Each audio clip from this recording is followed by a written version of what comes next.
talk shit about us. Is that where they live? Coming. Warm out here? Alright, who's going to start off? Guys, Everybody quiet down now. Awesome. Can we ask you what it was like playing with the Big Four again after all these years?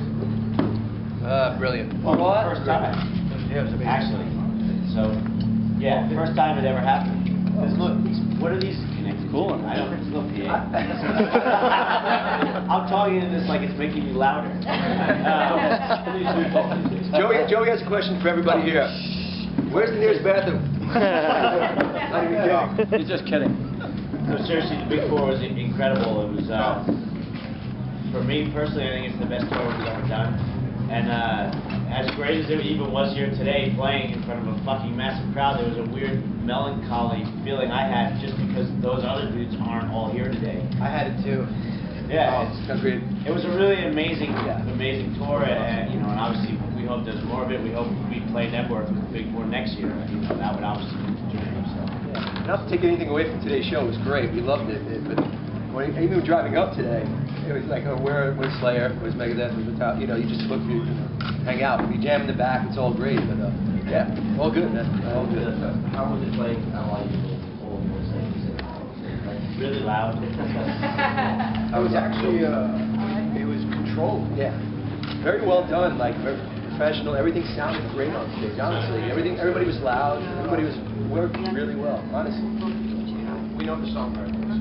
That helped. But we were doing this Diamond Head version. Why you keep awesome keeps interrupting your face. You look like Charlie's been awesome. He's a good guy. It's all good. I need to do on Facebook. Oh, What do you guys think of the state of the music industry now in terms of like younger bands getting, you know, to the stage you guys got with the current music culture? Why would we even think about that? I don't mean to be a dick. I'm just saying, like, it's not something we think about, or like it means nothing to us. We just do what we do. We've been Anthrax for so long, and it's been the same attitude. We just worry about what we have control over. We have no control over the music business, obviously. We have control over what we do and making records and playing live shows, and that's all we focus on. The music business doesn't have control over the music business for that sake. It doesn't matter. They don't know what the fuck they do in the music business. What music? What is that anymore? Nobody even knows what that is. We just make music and go out and tour. That's what we do. The fucked up part about this whole thing is that kids that are about, you know, anywhere from 10 to 15 think stealing music that's the way you do it. Why would you go buy it? Why the fuck would you go buy music when you can just get it? Your friend tells you. So, yeah, go get it. It's right here. That's just the way it is. Nobody buys music anymore. Only the hardcore fans go buy music. That's the truth, and that's the sad part. So once it affects the motion picture, you know, like it will. It will, of course. The same thing's going to happen. Then I think maybe something will change. Do you think, I don't know if you've heard that HMV is now going to sell singles for 40p each. Is that any different for stealing, really, from your point of view? I mean, a fan of Anthrax is probably not going to buy a one-song single. So for us, and like you look at bands like AC/DC, they will not offer you one song. You know, you have to buy the whole record. And that's the same thing, you know, that I think all these bands should do. Fuck these singles. Yeah, you know, it's a cyclical thing. I mean, you could go. We've been around long enough to remember it as fans, even. But you know, in the '70s, that's how it was. The record business became extremely single-driven, and then that changed in the '80s. Everything became, you know, based about the album. They created a CD, and they found a new way to rip people off by charging more money for this new technology, which really didn't cost any more money to make. And since people stopped buying CDs and people started stealing on the internet, you know, there's no album sales anymore to back up tour support or anything. There's no money. There's no money anymore. That's what people don't realize. The more people steal music, the less bands are going to be able to do anything. So the business ate itself. That's what's happening. It's just sad. And yeah, singles, it sucks. Single-driven business is bullshit. I mean, bands make records. Yeah, albums. rock bands, we make records, but in England especially, London, you guys are always very single-driven. I want to buy the single, you know. I remember when I was younger going to Woolworths and buying a single, like my mom would buy me a single. You know, that's how it was. And of course, you get to the age where you develop your own taste and you go and you buy the record. I mean, the feeling I got when I got Killers or Iron Maiden, I just fucking stared at that thing while listening to it, it was a story. It was a whole story. Nobody had this generation will ever have that same and that's a shame. feeling that we once had. I mean, now if you're lucky, you can download the booklet. You can PDF. Look at it on your iPhone. Or eBay. Hey, You know, I got a either way. PDF of Killers. Yeah. Fucking great. But that's lost, and that's sad. You know. Killers is the best Iron Maiden record anyway, but whatever. I have a question actually for Scott. I follow you on Twitter. So what is it about social networks? You feel like you tweet quite a lot. To me, it's not networking. It only goes one way for me. I just put shit out there. I don't network. It's just for me, it's a way to reach our audience without any type of middleman. I can say things and let people know what we're doing without having to like call up and say, can so-and-so put out a press release, blah, blah, blah. It's just like, I wrote this morning, we're fucking coming to network, we're ready, we can't wait to play. Like, you know, it comes straight from us. I have a question for Joey. How does it feel being back on stage with these guys again, playing shows? Killer, man. You know, it's just always a good thing to be back in with these guys because we do it, you know, together real well. So it makes sense, you know. I'm happy to be with these guys. We have a good time. It's an Iron Maiden background, by the way. Charlie has on it. Hear it? They'll be here tomorrow. I can't hear it. They'll be here Is that Genghis Khan? What is it? Did you download it? Genghis Khan. Genghis Khan. Genghis Khan. Restaurant. That's Genghis Khan. Guys, will we see another Anthrax album soon? Never. You want to see it right now? Yes, you will. Yes. Playing. Working As on it. usual, we have a good sense of humor about it. We were in the back working on it, and we got called to come and talk to you guys. Just finished it, actually. Is it going to be the worship music songs or is it new songs? Both. And it's going to be the worship music, and it's going to be the unworship music. It's going to be great. I think everybody's going to like it. We're very excited. Can't wait. Sounds like Killers. So how's everybody doing here? You guys enjoying the show? Yeah. It's so quiet in here. Cool. It's like, Nobody has a beer in there. What the fuck? Good mine, girl. sorry, I'm really excited. What's up with that? Including me. Well, all right. Sir? How do you feel about the song "I'm the Man Now" after so many years? the song? Yeah. It's like Cool, an old huh? friend I haven't seen in a while. Probably I won't see again. I just can't play drums anymore. It sucks. Joey forgot how to play. That's why we don't do it anymore. Fucked up. They don't make his sticks. Joey has a certain. It might be here or Japan. Like, those are maybe the two places that we may ever, if we were ever to play I'm the Man Now, that's where maybe it would bust it out. Impromptu. It was fun doing it. It's a moment in time, you know. Yeah, that's what Charlie it's had like a an old cool friend. hat. You know, who knows? With this band, you never know what the hell's going to happen on stage. It might happen. You don't know. It's kind of fun that way. Charlie becomes the lead singer. If our fans start like requesting it, like you know, then of Big course Four come to the UK. What was that? How many requests are you going to take Big Four come to the UK roughly? How many requests? Yeah. What do you mean? When are you going to come back? With the Big Four? Yeah. Well, you'd have, if Metallica was sitting here, they'd be able to answer that question. It's up to Metallica. let me give them a call. Yes.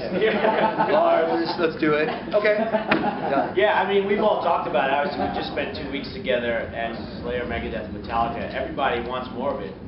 You know, we all had an amazing time, and we all want more of it. So we're just kind of waiting for the, you know, waiting, just like we've been waiting. We waited all these years for the Big Four to happen. All of us did. And then one day you get the call, hey, do you want to go play some shows with these guys? Like, of course we do. So I have the feeling there'll be more of it next year. I mean, we all want it to happen, so I can't, everyone's heart is into it, and that's the main thing. We all want to do it again. Do 100 of our shows around the world.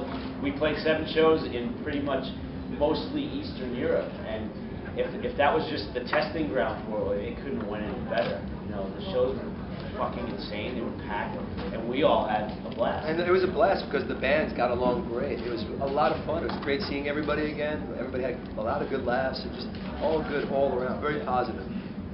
Guys, have you had a chance to look back at the movie that went into the cinemas? And I thought it was all right. What'd you think? Did you like it? yeah, we were headbanging in our seats. Oh, cool. Was it? Wish we could have gone. That would've been That's neat more to see important what it. you guys think of the performance. That's really, you know, to us. You know. It happened Well, so thank you. quick, you know. Like that. Yeah. It was It's a kind of moment. weird watching Anthrax sitting down, though. Did you get some popcorn? Yeah. Yeah, But it was kinda- definitely a moment.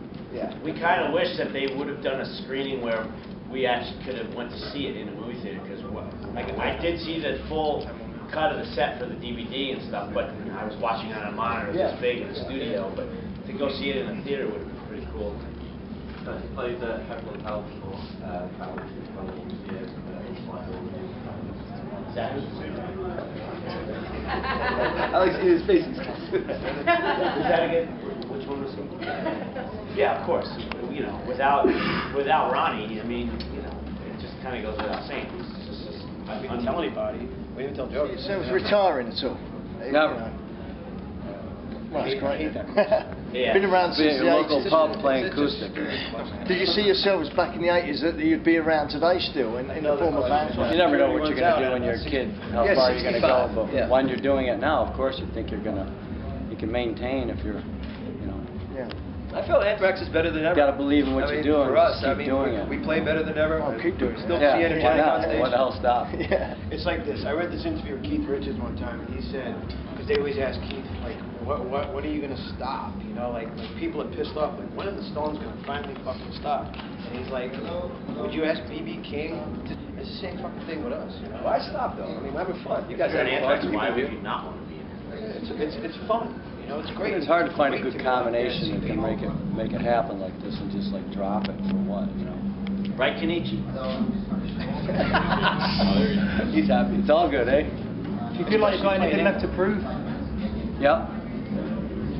Oh, yeah. Just keep, that's the challenge. Quality of it all. music, you know, just We- keep we- keep fresh. Keep fresh.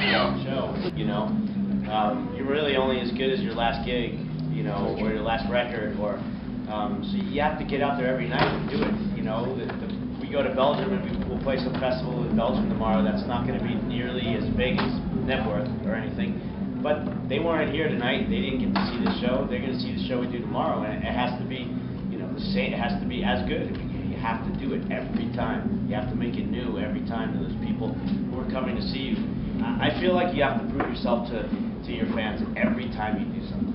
And do you ever come off stage thinking, oh, we could have done that better? Sure. Yeah, all the time. Absolutely. Yeah. And that's what you want, because the next show you want to take that next step, and that's what. And do you learn from that though? Do Oh you? yeah, absolutely. You have to. Sometimes it's not our fault. Sometimes Yeah. it's a technical issue that really just turns things upside down. And you have to roll with it. You have to play past that. You I thought that was Mark Weiss right there. And then if you ever really stop evolving, then maybe that's when you should retire. You know, if it ever became boring to get on stage and play shows, That would suck. then I would probably think, well, maybe I shouldn't be doing this anymore if I was like on stage and I was bored. But I don't see how that ever could, you know, possibly happen. Right, with Anthrax, you have to bring it. You have to bring it because the crowd expects something from us. We expect something. There's an energy that creates together. So we really have to bring it. We expect. One last question, please. Question for Scott and Rob. With your current touring cycle with Anthrax, how are you finding time to juggle that and the damn things? We're not. We're not juggling anything. You know, Anthrax is our band, and Anthrax is our priority, and you know, everything will find its time and place. That's basically how the answer that question. Yeah, just quickly, you spoke about the effect of people downloading music, and when you put the new record out, do you think there's going to be pressure on you to stream it or say, you take it or you leave it, we're not going to give you the chance, just you either want it or you don't, I think. I think the first thing we're going to do is give away something for free. So, you know what I mean? Just give our fans something because they've waited, what, 70 years They now? deserve something. You know, and be creative about it. There's ways to be creative about it and make it work, you know, for everybody. Make everybody happy. Just be smart. I think that's what we will do, and then it'll be released. Yeah, We're definitely not going to send it to Europe. I mean, it was Prince who gave away a copy of his record, like with the newspaper, right? Like, I mean, to me, you know, obviously when you're that big, it's a lot easier to do that kind of stuff. You know, we're still at the mercy of we need to sell some records to make money to exist as humans. But if there was a way to do something like that, you know, where you could partner with a magazine or something and just give the fucking record away, you know, and then maybe you somehow build the price of that into a ticket, you know, or something, you know, to come see us live. I mean, there's new ways to do it. There's not much editing to be done, are we? Fucking jet lag. All right. Cool. Thank you very much.